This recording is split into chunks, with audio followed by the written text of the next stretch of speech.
Matt Johnston here, and I'm back with some information. We're going to be talking about the Americans with Disabilities Act and what small businesses would have to do to comply with the ADA. So before we get started, I would really appreciate it if you would click the subscribe button that you see down below, and if you click on the little bell, you'll also get notices when we post new content.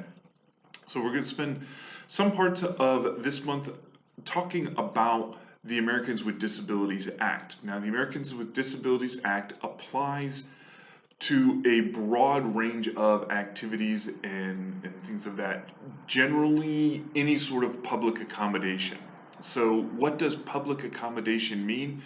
Well, pretty much it means any sort of public business where you are inviting people into your business. So if you're a small business that is a restaurant, a theater of some sort, if you operate an auditorium, a convention center, lecture hall, a bakery, grocery store, any sort of retail establishment, laundromats, banks, beauty shops, shoe repair, funeral parlors, the offices of an accountant or lawyer, how about that? Pharmacy, insurance offices, healthcare offices, museum, library, park, amusement park, any sort of place that the public will gather. It also applies to privately run nursery school and daycare centers and elementary and secondary school centers, senior citizen centers, food banks, things of that nature, gyms, healthcare centers or health centers, bowling alleys or other places of recreation. So it covers a lot of ground. And if you are a small business and you're operating in any way directed towards the public, if you have individuals coming into the office, you have to comply with the Americans with Disabilities Act. So one of the questions that we recently got is, what is the obligation of the landlord versus the tenant in a commercial building? And it's a really good question because there are specific things that can get into place. So both the landlord who owns the building, okay, so whoever owns the building that houses a place of public accommodation, so any sort of, so the landlord and the tenant who operates the space are subject to the requirements. Now the parties themselves can sort of come up with who's going to be responsible for what. For example, in the case that we had, there's a building that has public areas, public access to areas, so common areas that you see in a building, things of that nature. Those are typically going to be the landlord's responsibility because the landlord is required to comply with the ADA.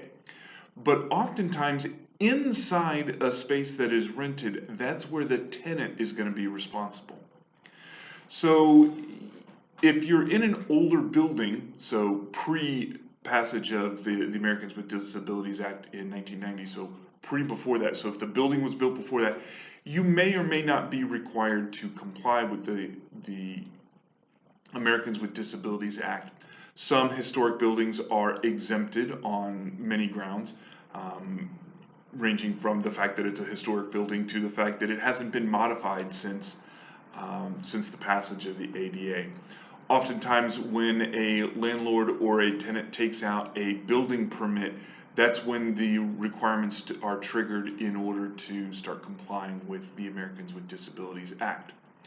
So if you are a tenant in a building and it's an older building and it doesn't have ADA compliance features, so ramps for wheelchairs, for example, or wider doors or bathroom facilities and things like that, you're going to want to work with the landlord to make sure that you are complying with those things.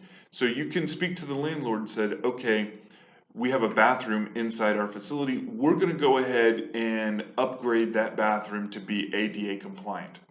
So wider doors, a designated space, for example, for handicap usage, transfer bars that you see on the walls and things like that. Those things are often done by the tenant and they're done inside the space. But common areas or access directly to the building is often a landlord responsibility. and you should be asking and working with your landlord in order to make sure that the building itself is ADA compliant and accessible to those who are going to be using the space. So the Americans with Disabilities Act prohibits discrimination in the provision of goods and services. So if you are a place of public accommodation as a small business and you're renting a space, the allocation of the responsibility is done by the lease or by some other contract. So that's the general focus of what you need to be working on. So if you are a small business, focus first on what is going to be the allocation of responsibility between you as the tenant and the landlord. And if your building is not ADA compliant, you should be looking and working with your landlord to get it ADA compliant. So if you have any questions about ADA compliance, this is something that we are building up our information and resources that we can provide to small businesses. Please don't hesitate to give us a call. You can schedule a consultation with us using the link that you'll see down in the show notes. And in the meantime, go out and watch some live soccer. We'll talk to you later. Bye-bye.